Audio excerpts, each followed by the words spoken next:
My first impressions when I first arrived here was it just seemed such a relaxing and calm and tranquil place. You kind of sit down and even kind of smelled nice, and there was this little trickly, fountainy thing in the reception, and I just felt very calm and restful. I had my diagnosis.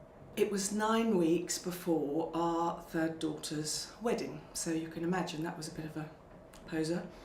And I didn't want to be in any way kind of thrown by it, if you see what I mean. I had to be a bit strong and a bit brave and a bit sort of all right, because I didn't want to spoil that.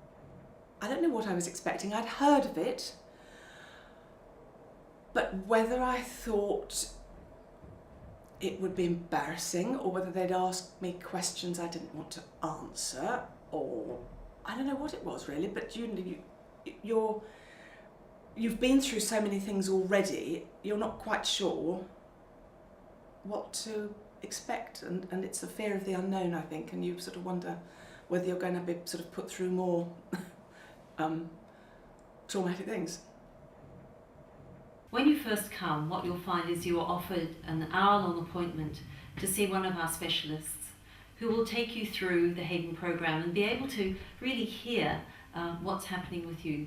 Our programme isn't one size fits all, and we want to find individual therapies that you might be interested in and that might help you at the particular stage you're at.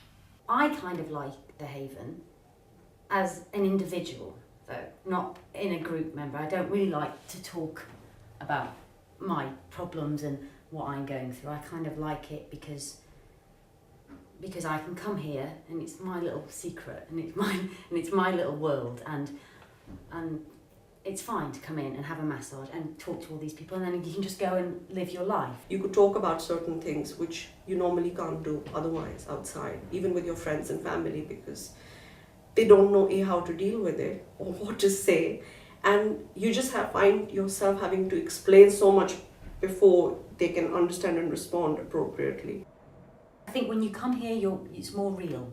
You can be yourself, and you can let yourself go, and because everyone else in this building has some awareness of breast cancer. Everybody's in the same situation.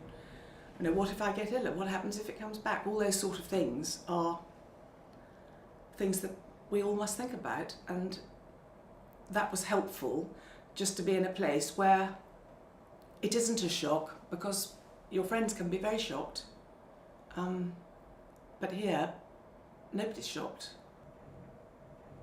I tried some things that I had never kind of done before, but I thought that might help, reading the brochure again, things like shiatsu, craniosacral therapy, and in fact I still remember that there was one session of shiatsu I had where I didn't even realize how emotional I was, because I started crying in the middle of it, and I think the therapist was just extremely supportive and recognized the fact that, and in fact even acknowledged that it can bring about a lot of emotions in you, and to just allow yourself to feel that.